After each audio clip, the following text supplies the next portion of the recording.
So thank you very much for inviting me here. Last night I was honored to speak in Derby, which is really Derby. It's not Derby. It's really interesting, like the little subtle differences in the UK than in the States. Like you spell tire with a Y. Really interesting, these little things that I've noticed while being here. Just how American I really am. You don't really know until you go somewhere else just how trained you really are and how conformed you really become. Even though we think, oh, it's just, you know, Europe, they're the same. There's these little subtle differences. It's just like, oh wow, I've really been programmed that I've been able to notice. So anyway. So last night I was in Derby and did 2 talks with the Sangha there, which was really, really nice. I just returned from India. I was in Amritsar for 40 days and in Anandpur Sahib for 17 days. And it was absolutely amazing. Very, very special to spend that time at the Hari Mandir Sahib in the Akal Takht, which was a sweet treat. I didn't anticipate being so connected to the Akal Takht. So that was a nice treat for myself, you know, learning something about who I am on this path without really realizing it. So I had a lot of those little subtle gifts that showed up while I was in India as well. I found out how much biras I really had. I've been on this path for about 7 years, and as I started this path, it was really focused in, you know, the compassion of Guru Ram Das energy, the meditation, and really building solid foundation and solid roots, like getting a real strong connection to the heart of Sikhi. So I did the first part of my path of being introduced to this just completely inside of the love and in the heart of who we are as Sikhs. And as my journey continues, it's starting to develop, because that's what we do as human beings. We're always changing, always changing, always changing, every moment changing, changing, changing, changing, changing. And sometimes we get stuck. And then we change again and change again and change again and change again. And then we get stuck again. And one of the amazing gifts that we have on this path is we have the Shabad Guru, which is continuous vibration, continuing, continuing, continuing, that you just pick right back up inside of and keep going. It's kind of like a leaf in the river, you know, it's flowing and then it'll get caught on the rock, and then the stream will come back and push it a little harder, and then it'll go, and then it'll just keep going, going, going, going, going. So the different tools that we learn in this path is about that, getting us unstuck again and going back into the flow of Shabad Guru, back into the heart and moving on with the river and into the ocean of Ik Onkar, this merging that we're here to do. But sometimes we get stuck and we think that it's about something else. It's about the rock that got us caught up. And these rocks are the things that we get stuck in. It can look like a situation. It can look like anger. It can look like resentment. It can look like fear. It can look like a very many number of things that we all know. I'm sure each of us have our own thing going on in our life that we can say, that's what she's talking about. And this path, Guru gave us so many tools to keep us in the flow, to keep us evolving and changing. People think that the Khalsa lives in history. It's like these history stories about what once was. And Khalsa is here, Khalsa is now, Khalsa is alive right in this very moment. So basically, this is the conversation that I've come to share today, telling you a little bit about myself, a little bit about my journey. I like to talk about that quickly and then get on to the good stuff. Like, yeah. Now let's get on with the good stuff. But I recognize that, you know, you don't see a lot of African American singing.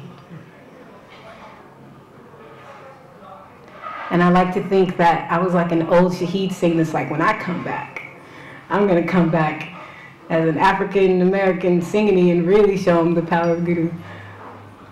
The reach, like the arm span of Guru.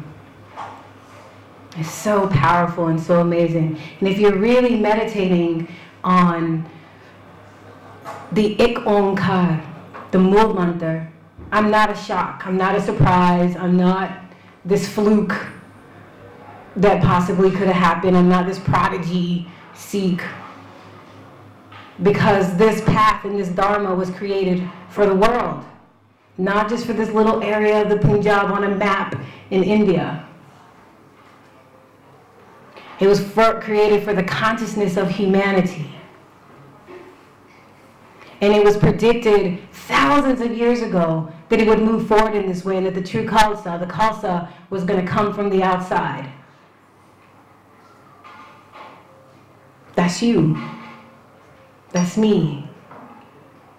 This Khalsa doesn't live in a history story somewhere.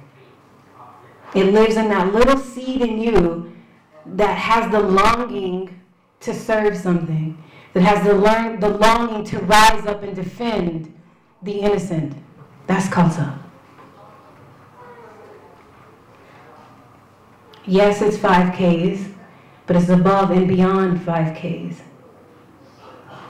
I like to tell a story about when I was in New York with a friend of mine, and we're walking down the street, and I'm sharing with her, you know, a Jakarta. I'm like, okay, so then we say,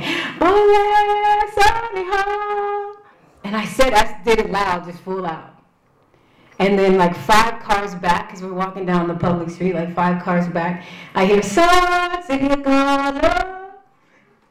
and I look, and it's this guy with he had cut cash, feeding his meter, like putting money into his car. And it's and my heart just, oh, that's it. That's it. In the middle of a city, random on a Tuesday at 10, you're ready to answer the call. That's Khalsa.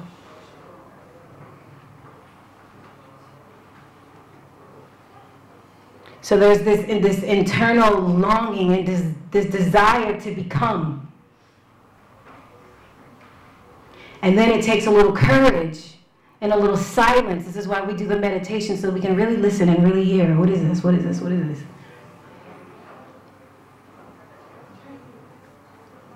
It's a really beautiful thing. So they gave me this. I get to talking and forget. I got. So the Singh I know called Blakar Singh wrote this amazing book called Falling in Love with Love, just talking about his love for Guru. And as we think about this bij, this seed that's inside of us longing to develop into who we were created to be, we've got to remember to melt into the unknown, to make it known. Let go of who you thought you were so that you can be who you really are. To become nothing and everything will become you, into yourself, of yourself. And fullness will seek to fill your void. Lose yourself so that you can be found. Forget so that you can remember again.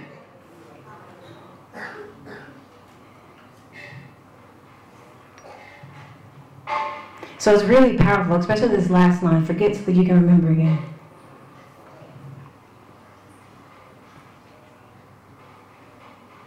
Completely empty. One of the, the main tools of the ego is this I know. I know, I know. When we talk to our 12-year-olds, they know. Our 15-year-olds, I know.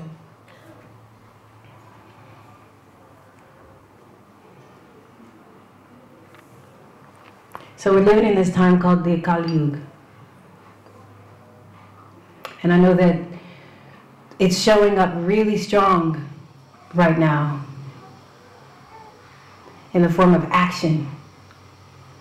Like it's manifesting right now inside of this community in a really strong way. And that bij, that seed of the Khalsa, has been shook.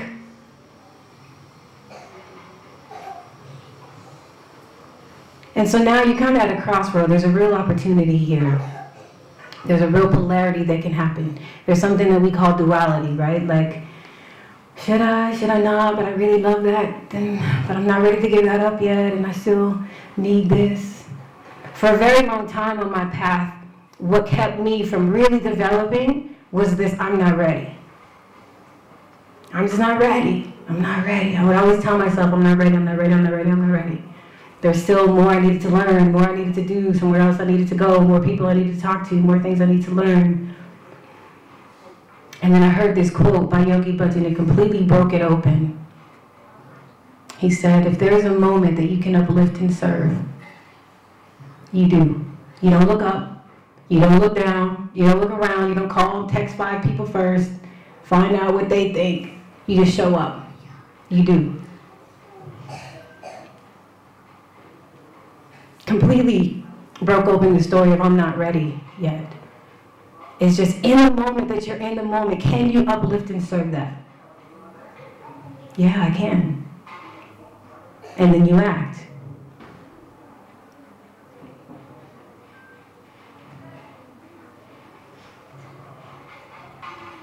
As I'm having this conversation right now, I'm really wanting to push a lot of energy towards the kaurs over here.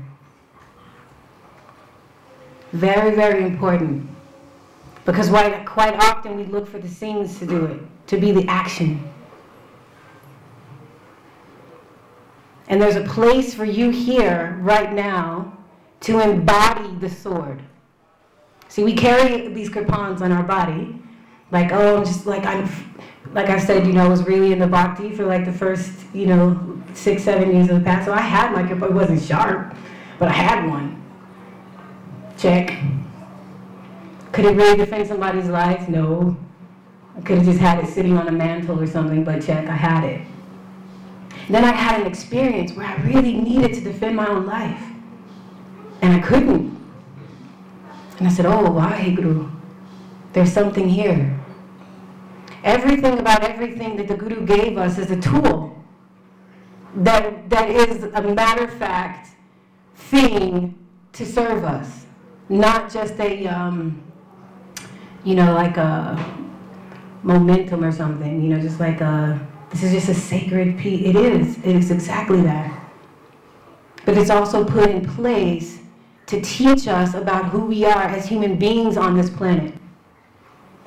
How you deserve, and this is really interesting. When I was in India, I had this new insight on honor, what honor was. And I was thinking, okay, when a Singh has no honor, he thinks that a woman has to work for her protection. Like she's got to deserve it first in order for him to want to serve her, protect her, or, And when a woman has no honor, she thinks that she doesn't deserve it. That there's something that she has to do first. Somebody that she needs to be first. And I really want you to be hearing this conversation and taking something for yourself in this. We are in the Kali Yuga, which is really calling for us to operate at a higher level. Because the Kali Yuga is taking us from the inside out. This jung in this war that we're in, the enemy is your depression. The enemy is your anger and your fear. That's the mobile. The mobile is your fear of commitment. Your inability to be responsible. That part of you that that's yearning to speak up and you don't. We are in a full-out jung, a full-out war. But most people are numb, tired, asleep. But the difference is, you've been given a dharma. You have been given a dharma.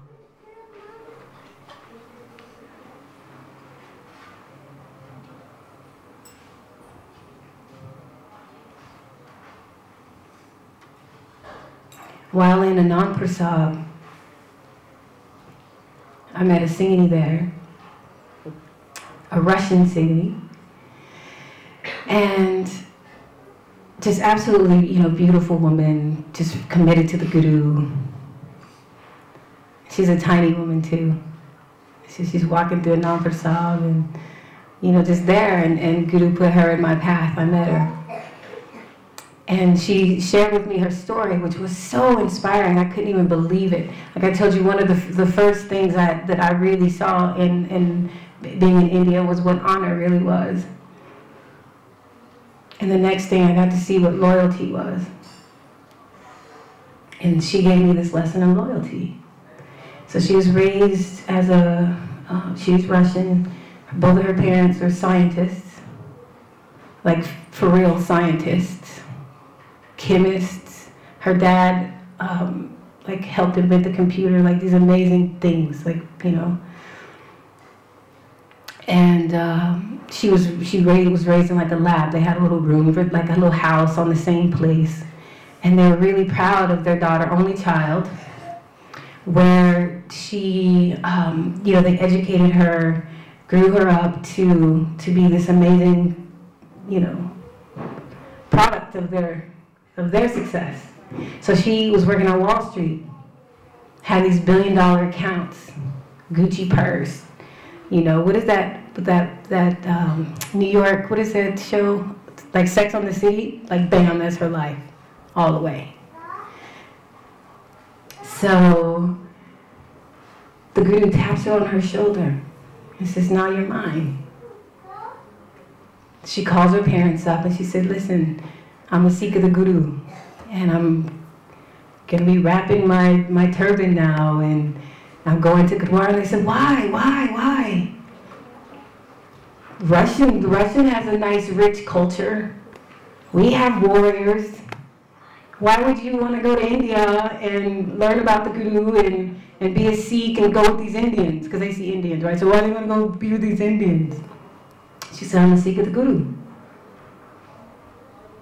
So then a month passed, and they said, are you still doing this Sikh thing? Are you still wrapping this turban? And she said, yes, I'm a Sikh of the Guru. Another month passed. I'm going to die if you keep doing this path. We can't, it's just killing us that you want to do this. You're our only child, la la la la. It's killing me, it's killing your mother. Her father would say, I'm a Sikh of the Guru.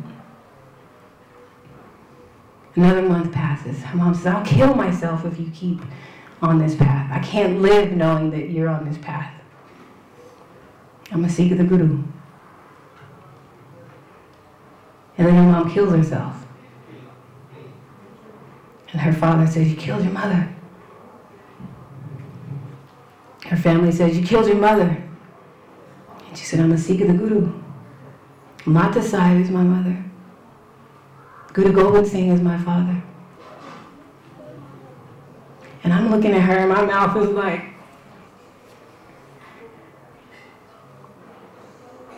what loyalty to her Guru. It makes me think Guru Tegh Bahadur. He says, take my head, but just point it towards my Guru. So I was talking about like the seen Khalsa and the unseen Khalsa. So the seen Khalsa looks like, Bana and turban and 5Ks, and this is how we walk about the world, and people need to recognize us and see that we're Khalsa, and this is who we are, this is what we do. Then there's this unseen Khalsa that's really holding it up, that really has your sword being, your spine being the sword.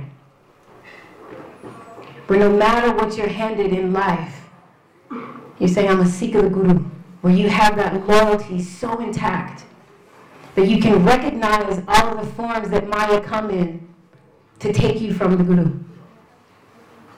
So she's really clear that this jung in this battle that she's fighting, it isn't like this external thing where the horses and the cavalry is coming in and the Moguls are coming to kill her parents. It's taking us from the inside out. And can you hold it together?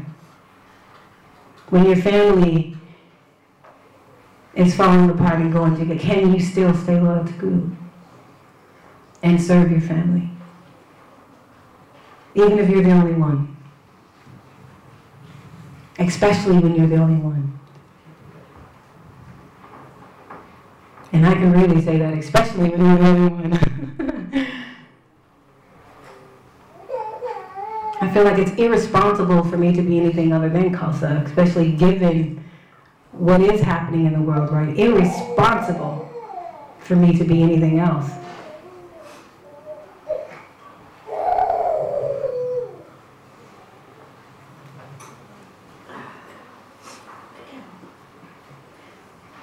So there's this conversation of, you know, like the true values of who we are and what we've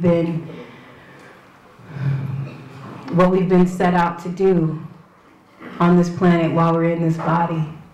And sometimes we get stuck thinking it's about religion. Sometimes we get stuck thinking that it's about, you know, being a good, perfect Sikh. There's this thing called spiritual ego that is just so powerful. And it's hard to recognize when it's in play. And one of the main tools that we have against that is just really tuning in and checking with our heart, looking in the faces of the people around us. And it takes courage to do that. It takes courage to call people on their stuff. You know, like when you start your meditation, you start wearing your bana, you know, your aura is going to just, you know, you walk in the store or just doing like normal everyday things and people, I can't think of one place on the planet I can walk into and like not be noticed.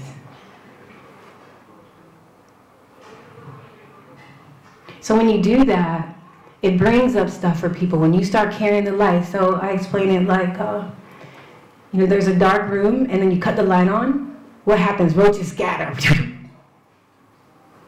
You walk into a dark room, you cut the light on and you start seeing, oh wait a minute, there's some dirt over there. But then you can start seeing what's really happening. And people respond in different ways to that. Some people get angry. Some people start judging, well, I don't know how you used to be, or whatever. You know, they start to judge, they start to bring up past, they start to escape to some future. They, you know, all of these different negativity things start showing up. And all you want to do is just be faithful to your guru. All you want to do is just be of service. And they come in with extra stuff, whatnot. And you're just saying, look, I'm just, you know, carrying this light for us. And some people don't know how to hold that. They don't know how to be in the presence of that. And then it takes us to keep falling into our heart and having the most compassion. Because what it does, when you bring that light inside of a dark room, it shows people their own stuff. You know, it'll show them, first it shows them who they're not. First they think, whoa, I'm not that. Like if you have something, you know, special or something like this, like something that they're not. And then they react inside of that. And then you stay around a little bit longer and they say, oh, wait a minute, I am that. I am that, I am that. And it starts to build and it starts to build. It's like, you know, in Guru Sahib, he talks a lot about the boat, you know, carrying across this world ocean. And people are going to test you and poke you to see if you're the real deal before they get on this boat and want to check it out. So be ready for that. And it doesn't mean you drop your practice because somebody is confronting you. It doesn't mean that you are not a good Sikh or you're less or unworthy because the times are testing you.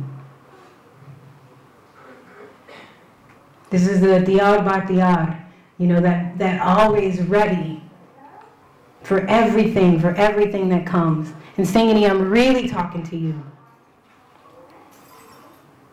that real biras to be able to defend your own self. And this comes in many forms for us. Even, you know, I'm not gonna say more so than the fellas, but close.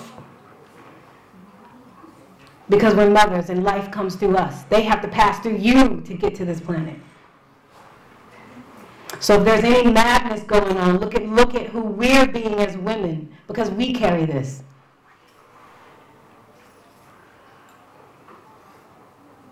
So if there's something to be confronted, women, we have to be ready to do that. We are the ones who create saints.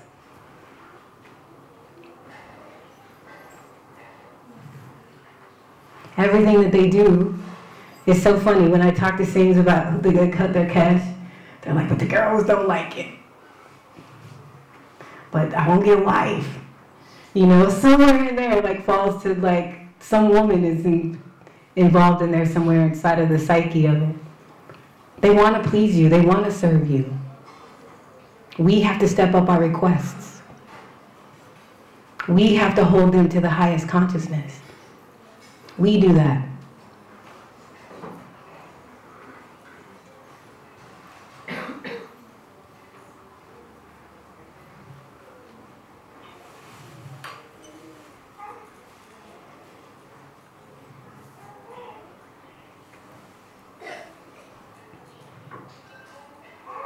Waking up in the Amritpal to just be inside of another gift from India, you know, was really feeling like the darshan is, I can't tell you how amazing it is, you know, being in the darshan of Guru.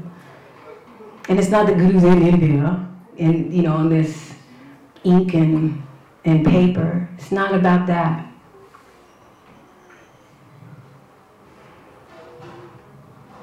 You know, I was in the Akal Takht on Guru Nanak's birthday, and I had this consistent meditation that I was doing, just chanting Mool Mantra, Mool Mantra.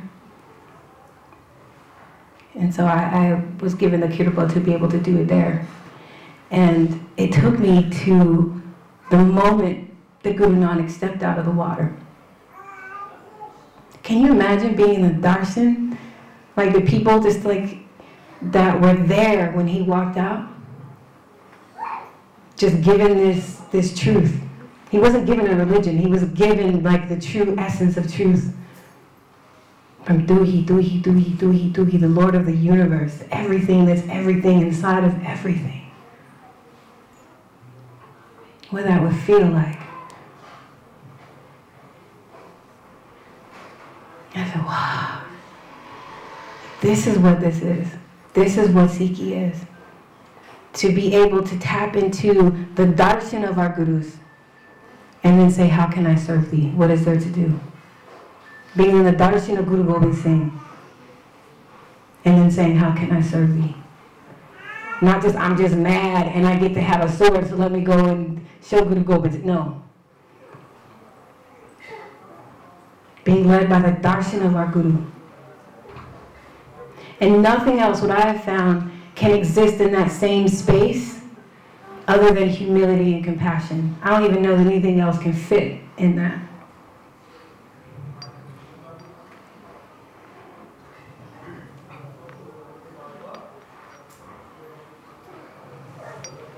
So I talked about the biras that I found out I had a little bit.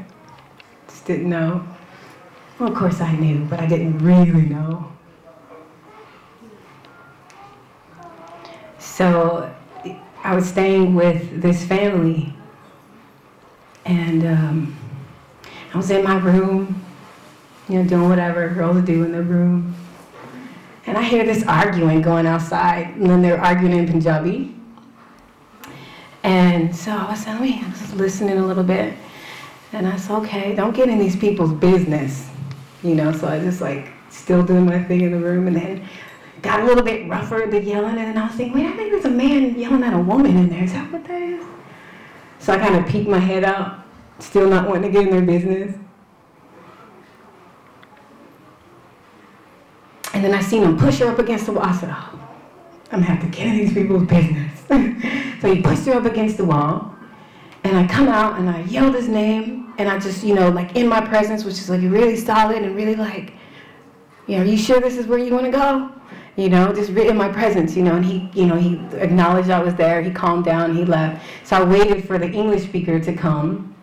I said, I need you to translate for me, please. So he came, and I said, I need you to translate, not interpret. Because when people interpret, they say what they think you might be saying, and then they water it down so it can feel good to the person. They just don't, say exactly word for word what you want to say. They like kind of dance around a little bit. I said, no, I need you straight and clear translation, please. Can you do that for me? He said, yes, I can. He had no idea where the conversation was going to go, so I needed him to commit first. So I said to the guy, I said, so listen, thank you for, inviting me into your home, but I need you to see you invited Khalsa here into your home. And I don't want to get into your family business. Who said what, and then she said it, and I said it, and I couldn't believe. I'm not interested in all of that. What I'm interested in is you knowing that you invited Khalsa into your home. And if you're going to fight your mother, you're going to have to fight me too. I'm not telling you to stop. I'm not telling you have to change anything about your home. I'm telling you, be ready. You have to fight us both. And I come with swords. So be ready. And then the guy who was translating looked up at me like, well, you should have warned me first if this was the talk, And he's like, oh, but wait a minute, it's the culture. So I get it. That's fine. I'm not trying to buck your culture. What I'm telling you is my culture is Khalsa. And if this is how it's going to go, then this is how it's going to go.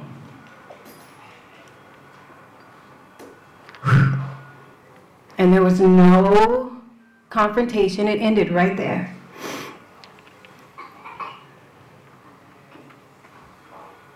That's us women. That's the power that we have inside of us.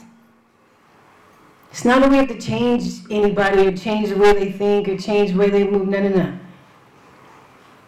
You just presence yourself in the strongest way. When we walk around like, oh, what are you going to do? What are you going to do?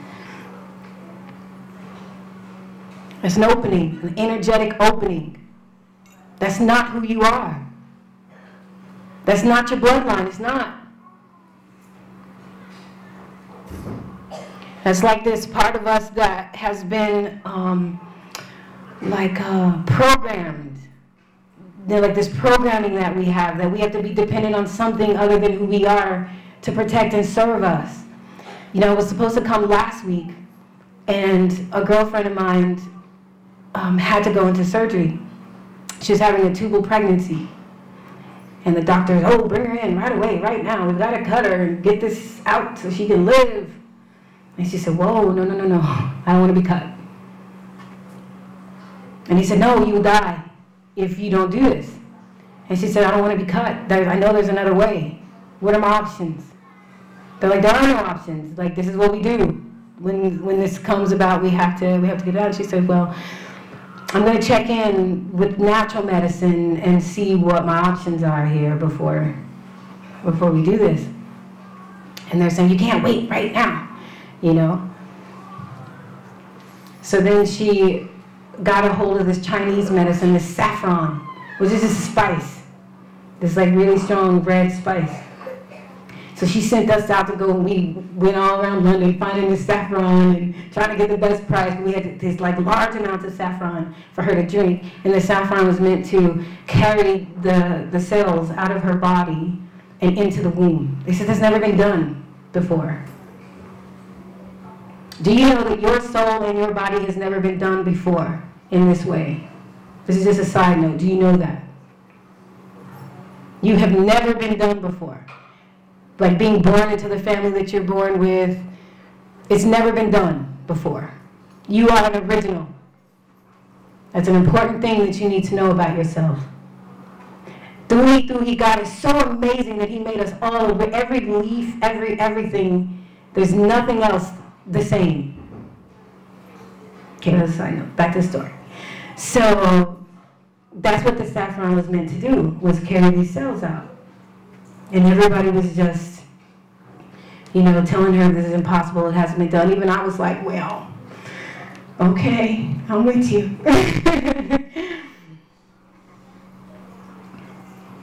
So then we called the sings in, and we're like, okay, so we're gonna make this saffron, but we gotta put the shove it in there, so let's chant, chant, chant, chant, chant. So we're chanting, chanting, chanting, we're doing drum couplets, and we're doing all this, we're just chanting, chanting, chanting.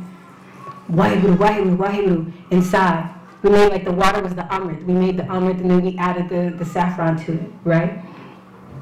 This is also a talk about courage, ladies, because there's gonna be a time when you're gonna have to defend your physical body. And you're gonna have to come with the utmost courage to defend your own self. And it's gonna come in many forms. It's not just walking down the street and being able to defend ourselves like that.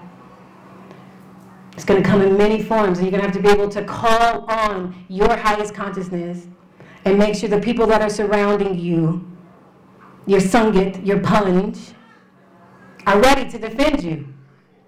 So she called in the saints. She said, all right, I need the saints to come and defend me. Can you please dress in your bana, get on your kipan, let's do this. And I'm like in awe again, like, wow, this is courage. Because she'd already had this surgery before where they'd taken one of her tubes, so then the other one, and this is a very sensitive, because if they cut into this one, then this means she can't give birth naturally again. So we're really defending her ability to create life.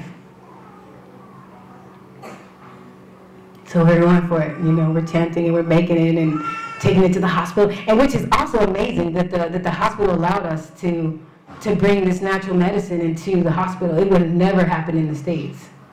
So I was like, bravo, you know, London, bravo. It wouldn't have happened that way. So she also had Guru was working for her in that way too, that she got this doctor that wanted to see the outcome of this, you know. So yeah, we're chanting, and she's meditating. And then, this is what's also interesting, at the same time there was a white tantric meditation that started. And she said, all right, I'm gonna go to this white tantric. And I'm saying, you're in the middle of this thing and you're gonna go to the white tantric. She says, yeah. So for hours we're chanting, Waheguru, Waheguru, Waheguru, Waheguru, Waheguru, while she moves through this life-changing experience. And I'm just watching her like, this is amazing, and this is where we're going, ladies. This is the depth and the power of who we really are, especially when we're supporting each other. She could have had a friend around that wasn't me that was like, no, okay, well, listen. You know, like completely not supporting her belief in her guru and her faith in her guru. So, long story short, the saffron did its job, moved out. The chanting did its job, moved out, and the doctors are like, we go, she gets out of the hospital, and we're just in awe. We're saying, wow, we really have the ability to defend ourselves in so many different ways. But doing it with the technology, it's not just, I'm not going to the doctor and I'm not gonna, because this is just how I know. We really had what was needed to back it up. And that's a really key point. That's what the training is about. That's what the meditative mind is about. That's what the Gutta is about. All of these things it's training for when the real moment comes and says, okay, can you rise? You say, yeah, I can rise. I can say no in the moment I need to say no. I can say yes in the moments I need to say yes. And this is courage. This is courage. And then having to sing, say, yeah, I'm on my way. No questions. I'm on my way. That's courage sings. That's what we need from you. I'm ready to defend you. How do you need me? I'm ready to serve thee.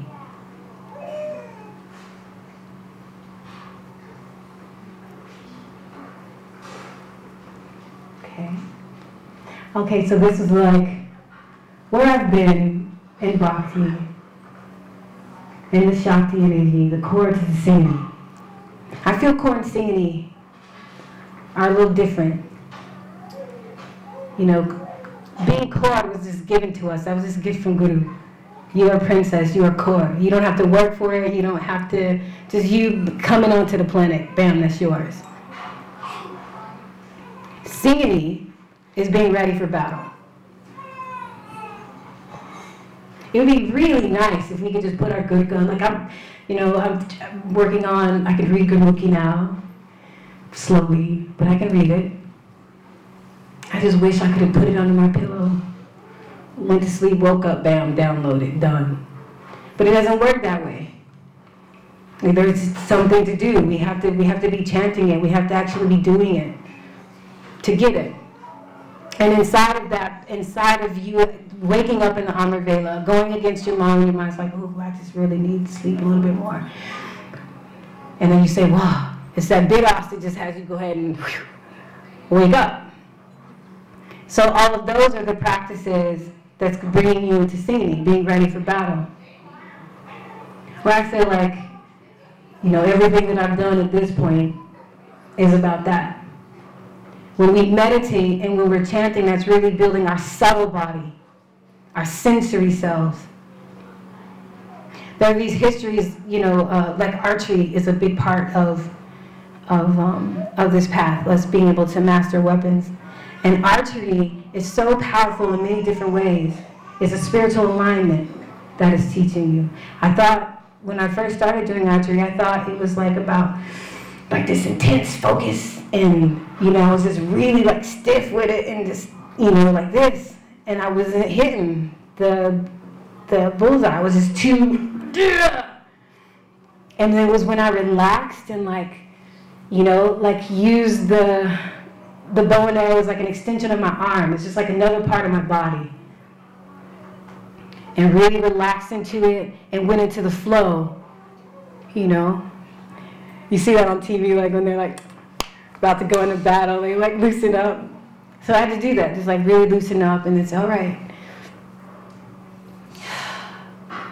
And then this gentle touch, not, just really lightly, really subtle, really soft, right in the center. And I've been reading a lot of Dasam. And it was talking about the arrow would shoot, and then it was split. One arrow was split into 10. And then those 10 arrows were split into 10. And then those 10 were split into 10. So by the time it reached the target, it was 1,000 arrows. And I said, wow. That was really, as an archerist, that was really strong for my mind to think about. So we have this one arrow, we have this one objective, and then we split it. And inside of the splitting, it's an analogy for there being, it's a lot of pressure to think about this one arrow hitting that one target. But when you have the ability to split that arrow into 10, and the other 10 into 10, and the other 10 into 10, and the other 10 into 10, that's Sangit now. Right? That's going outside of just your one ardas, the arrow is the ardas, and letting it split and split and split and split and split. So when it's coming down on that target, it's sound effect. Did y'all like that? Coming down. And we have that capacity to move that way. You're not just this one arrow hoping to hit that one thing. We split and we split and we split and we split and we split.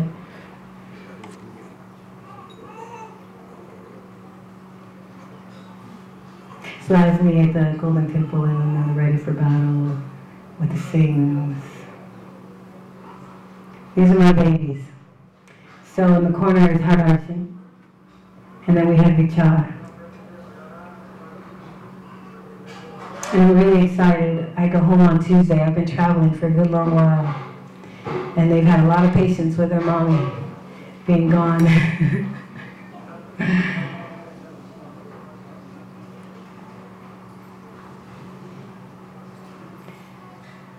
So I've been developing this project in Costa Rica, bringing the Guru Granth Sahib Ji there. So you can see in that photo there's a Nishan Sahib right in the corner in the jungle. And I wrote Bani, Bana, and Bananas. So basically, you know, I really have this longing and to just really be with nature, to return to what's natural inside of how we eat, and inside of how, you know, everything about everything that we do is so distant from us. Even how we get our water, it's got to go through this, and then it's going to cycle through that, and then it's going to go through just all these different before it reaches us. And it's really a powerful thing to be able to know where your food came from. I was so shocked. Okay, I know that an onion is a root. I know that. But a root to what? Does anybody know what it's a root to? Have you ever seen the flower from an onion? So you're walking down the street and you're looking at, oh, that's a nice flower. Do you know underneath that is an onion? I didn't know that. I know to walk in the grocery store and pick out my onion. But I don't even know where my own food comes from. And that was a big deal to me. It felt like a big deal. Like one of the ways that you can easily, Guru Gobind Singh said, if this belly wasn't attached to our body, there would be no kings or no paupers. Like one of the grandest ways people use us and manipulate us and can steer you is through our food and the desires of the belly. That's a big deal to me. And that's a part of the oadby. If something really happened, do you know how to prepare your own food, how to grow it? Would you know what herbs to pick to serve your children? Would your children know how to make a fire to protect their own life? These are really important questions. So I said, oh, okay, I want to go back to nature. I want to learn these things. I want to, you know, have the Guru there. And the other piece of that is, you know, introducing people to the Guru in other countries, having it in other languages, and it's just beautiful. And it's lived as a fantasy for a long time. And then I started, you know, being able to put some action to it to really make it happen. And that's a part of what I've been traveling to do, to really find people who are ready to take their spiritual practice to that level in every area of their life. So if anything I've said about the gurdwara, if it interests you, if it, you know, because it's not just money that we need. Please donate, you know, money if that's how you feel called to do. But we also need skills. There was a Singh in Canada who's an architect, and he's going to come and do all the architecture stuff, drawing it out, making sure that it's not lopsided, and we didn't use the right sides of the, you know, like the real practical things. We need that. We need your skill. And Sikhs are very skillful, very resourceful. So I'm not asking you anything that you don't already, you know, have or are really skilled to do. And then plus, it's in, you know, this amazing tropical environment.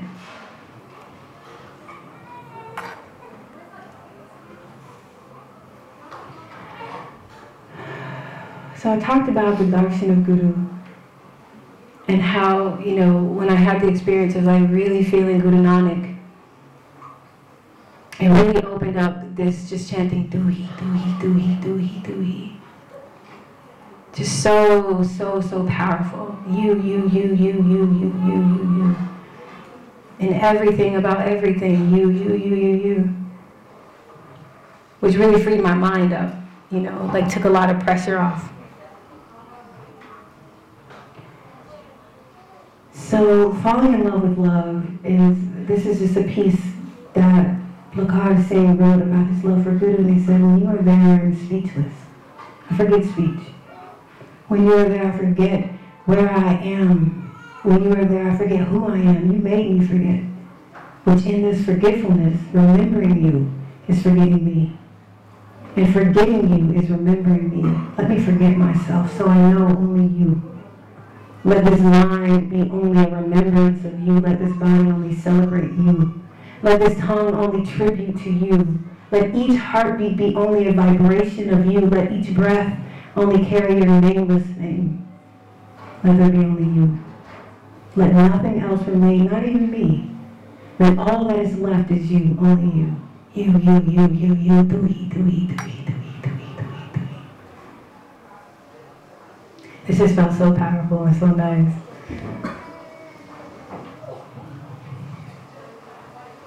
When I took Amrit in 2007.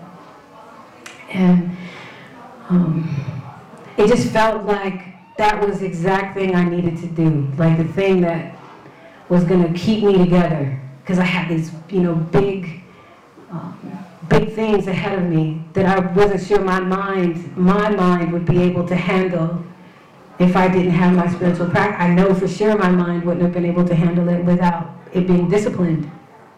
Because I am, a nonconformist, and I'm a rebel, and I question everything, and, all that was going to get in the way of me being effective in what I needed to be effective in. So I had to surrender the me, I, and calling for these reinforcements.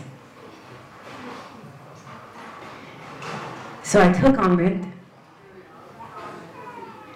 and what I just noticed, we say, when we take Amrit, we say, I'm giving my head. And it's poetic. It's like, this beautiful phrase and this nice concept. And that's how I felt it for a long time. I didn't really get it. I got it, but I didn't really have it, until this last summer. And this last summer, I realized, do you guys know what phantom limb is? Phantom limb is like you get your arm cut off and it still feels like you have an arm. Like, this is really true. Like if you go to a hospital and you go to the ward that they have the people who cut their legs off and stuff, for a good long while they still think they have a leg. They can feel their toes moving and there's nothing there. That's what happened to me for 6 years when I gave my head to Amrit. I still thought I had a head. I still thought it was there. And then it was just this last year that it just, I was like, oh wait, there's really nothing here. So what does this mean in real terms? What this means is, like this phrase came to me and it said, you're dead. It's the Guru that lives. And through you, Guru lives. And I was like, whoa. And, many occasions on this path, I felt my death. I felt my death. All parts of so many things I've had to die. Especially, like a lot of my friends. The way that I used to live. That stuff is like surface, but it was death. Some people feel like that, like giving up meat. Hard. Parts of their ego have to die. Parts of, it's like the surrendering that's really difficult. But when we can remember that it's like, the more I forget myself, the more I can remember you. Doohi, doohi, doohi, doohi, doohi, doohi, doohi.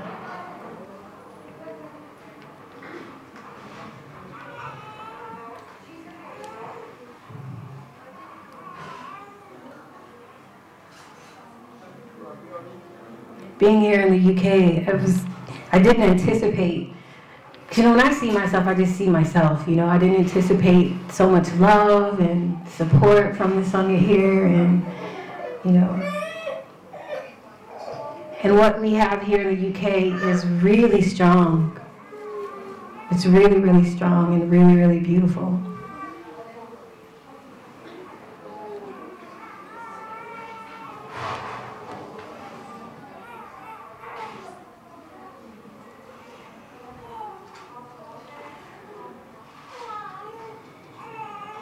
Really feeling, we have these concepts about courage when we think that, oh, that person's courage, like Baba Deep Singh, he's like this, like, emblem of courage, right? Like he fought with it out his head. And we see it in like these valiant acts, like, dun, dun, dun, dun, dun, dun, dun, dun. And sometimes it plays out like that. But mostly where courage is it starts in the quiet hours. In the quiet of the soul is where I take this pledge. I will not betray myself no longer. I will stand boldly in who I am.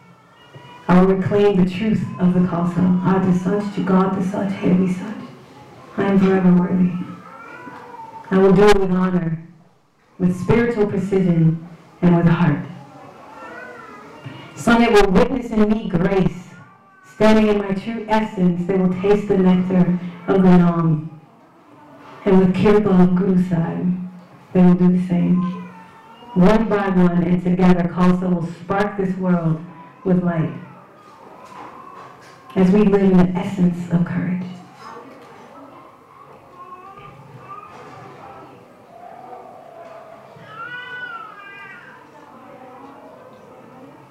Take that pledge. Feel what that really is, the essence of what courage is, not just the act. You know, because courage is it's an unwitnessed thing. You can't like seva. You can't witness seva. You can see people doing things, but you can't witness seva. Seva is this internal thing that's happening inside of people. You think, oh, that's such a great sevadar. He just shows up and he does. But the real seva is what's happening inside. And, you know, one word we say is like, what's the intention? You know, what's the intention behind what's happening? So sometimes we see this courage, you know, as these valiant acts, like some that I've described tonight, like being able to defend your own body and stand up for what you believe, you know. Those are really valiant. But the unseen part, you know, there's the Nirgun and the Sargun. The unseen is that what's happening inside of you. And it's happening in the most quiet, subtle places. It's happening in your ardas. It's happening in how you communicate with each other. The compassion that we have.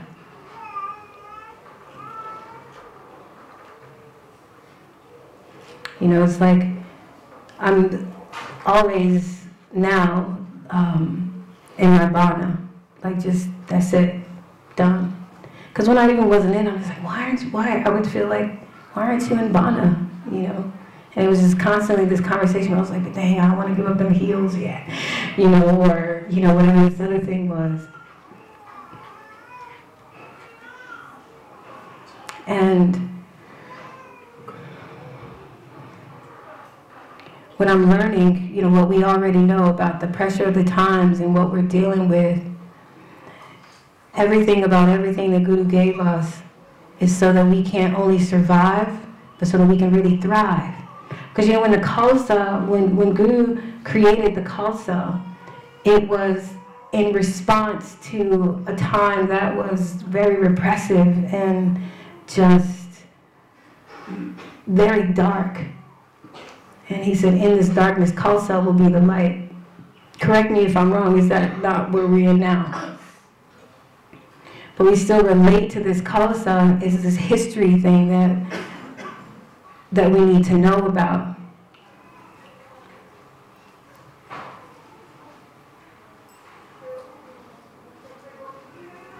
And little by little, as we keep developing these subtle parts of ourselves, more and more the Khalsa is going to form.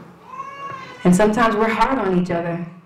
Really hard on it. Just like, forget the world, I already sung it.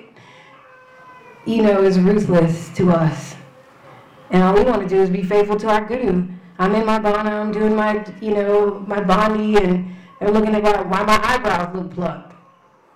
You know? And I'm like, we can be hard on each other. And in this time right now, the best place to be is in the heart. And really saying, how can I serve thee? Being willing to look at ourselves. The very thing you want to call somebody else on. You know, they say, you point one finger and 3 fingers in my back. Very elementary. Because what people really need from us is to keep seeing them in their highest, and their highest, and their highest. I love you. I'm sorry. Please forgive me. Thank you. Simple. Clean, clear.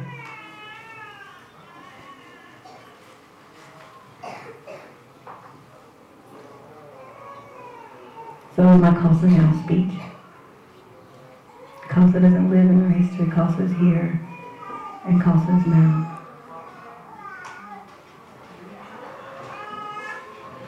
So I'm not sure where we're at with time, but I'll be happy to answer any questions, any thoughts that anybody has had about anything that I'm saying. So if you don't ask questions, it leads me to believe I did an excellent job.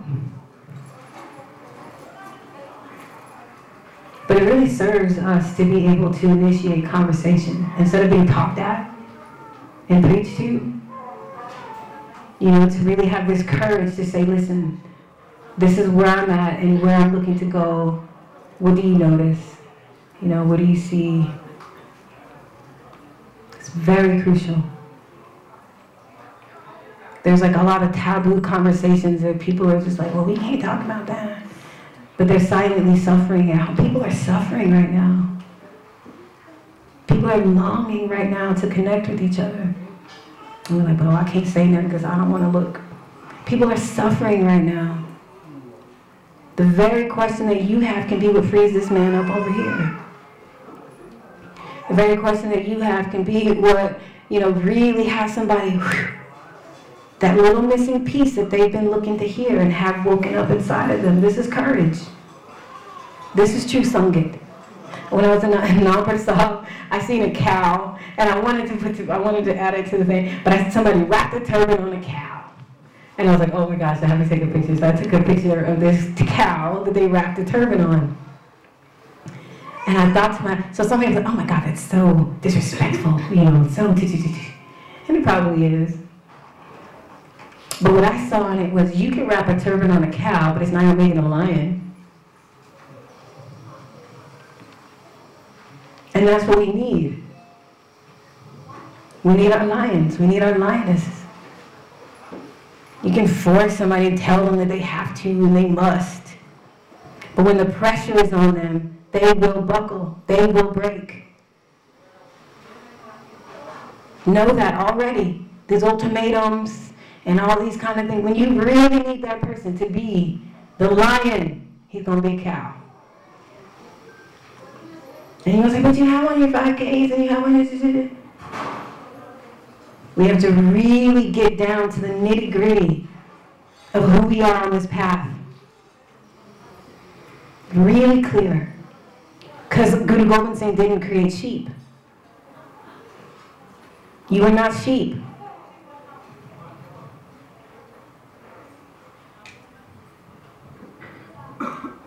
Sometimes, you know, when I was walking with a Singh the other day, and he said, I bet you when people look at you, they think I converted you. He said, you think that they think that I converted you?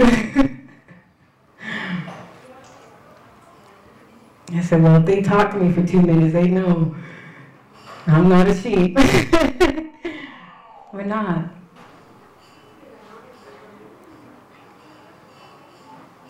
And I say, you know, people, oh, I've never seen an African American singing me. And I think, well, if they're seeing me, they're not seeing Guru. You know, I need you to look at me and see Guru. This is the power of your Guru. This isn't amritpal. I didn't do anything. This is Guru. And Sikhs see Guru when they see me. The people who are like,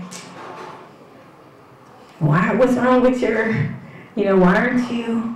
Maybe you're gonna... I'm saying, you don't know your Guru. And that's when I learned the real power of Vaheguru Ji Ka Khalsa, Vaheguru Ji Ki Fateh. I went to this Nagar Kirtan in Yuba City, and I was kind of scared because that was the first time I was going to be around like a lot of Punjabi Sikhs. And I was like, ooh, I don't know how they're going to like react to me, or because there's always one got something to say. I always want somebody who's like, you know, and I get that, you know, they want to protect the Khalsa, and they want to hold it in the highest integrity and the highest reverence. So I get that, and I'm ready. You know, it's okay too. One of the real powerful key elements, I think, in courage is being ready to admit to yourself, being able to tell the truth to yourself about you. So even when I got it wrong and I'm messing up and I'm like being resistant to, because I resisted the Kasheta, like, Guru Gobind saying, why? You know? I had so much resistance to like arm hair. Oh, why? And you go through those things.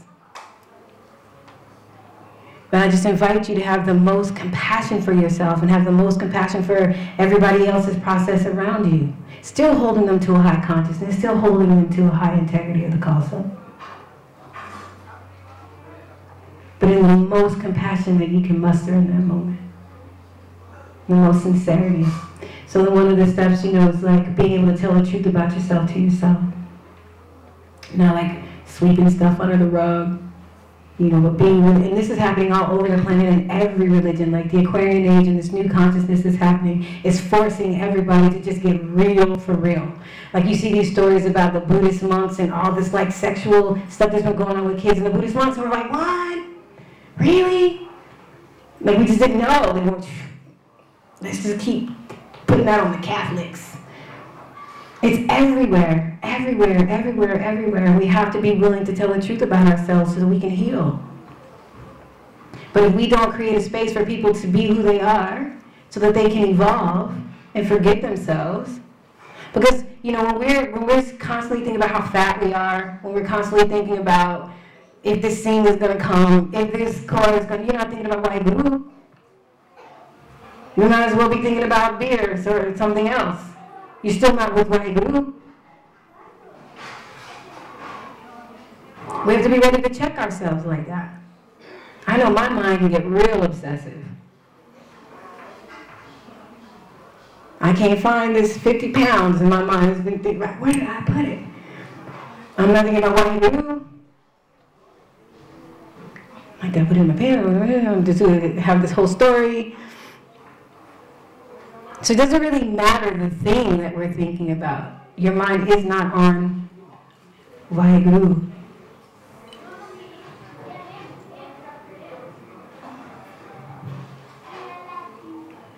But we place this value system on it. You know, oh, he's a better Sikh because he's, she's a better, I remember when I saw Harimandir, the girl I was telling you about, she just looked so radiant in her face. And I was like, I bet you she takes cold showers. And I saw in her the very thing I'm not doing. So it's like, oh, she must be radiant because she takes cold showers.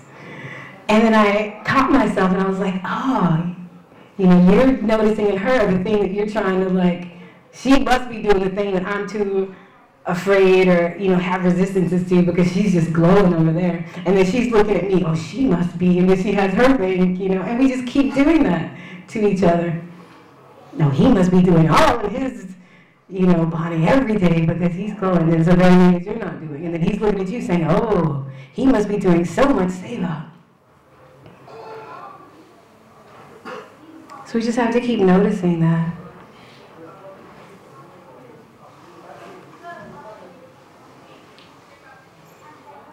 How are we doing on time? Because I forget myself.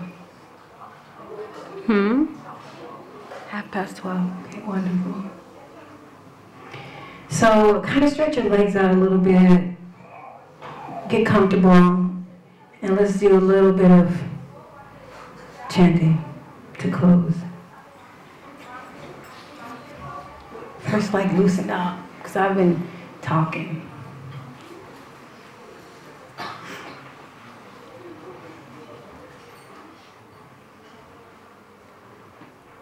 And close your eyes.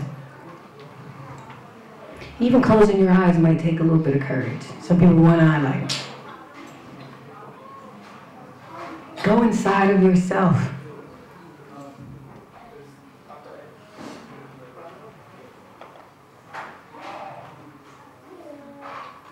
Bring your attention onto your breath, your breath.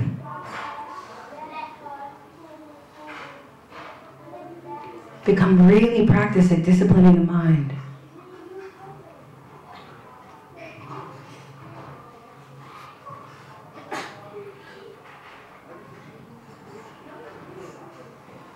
If you feel your mind starting to wander off, bring it back. Maybe it's with Waheguru, Waheguru, Waheguru, Waheguru. Or Ek Omkar Satnam, Karta Purak, Niribho Nirvara Kala Murata Ajagni Serabanga, Goparsada Japa. Ek Omkar Satnam, Karta Purak, Niribho Nirvara Kala Murata Ajagni Serabanga, Goparsada Japa. Ek Omkar Satnam, Karta Purak, Niribho Nirvara Kala Murata Ajagni Serabanga, Goparsada Japa.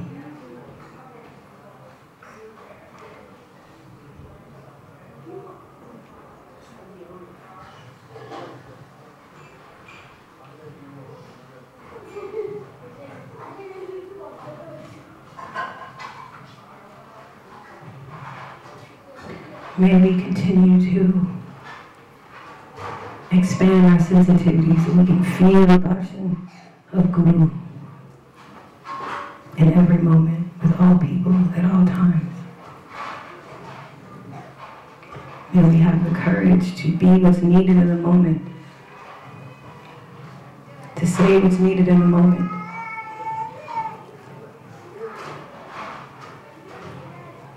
May we have the courage to hear what's being said, the sensitivity to hear what's not being said.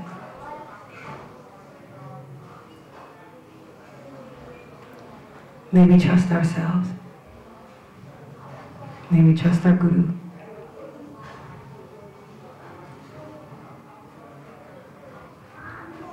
May we continue to look to see how to serve Thee.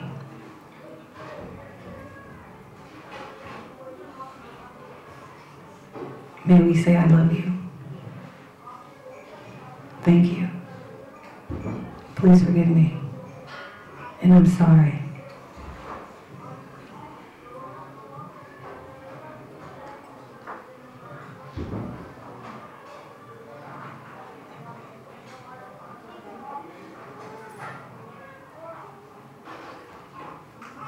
May we leave here with the courage of lions, with the pride of peacocks, and the humility of worms.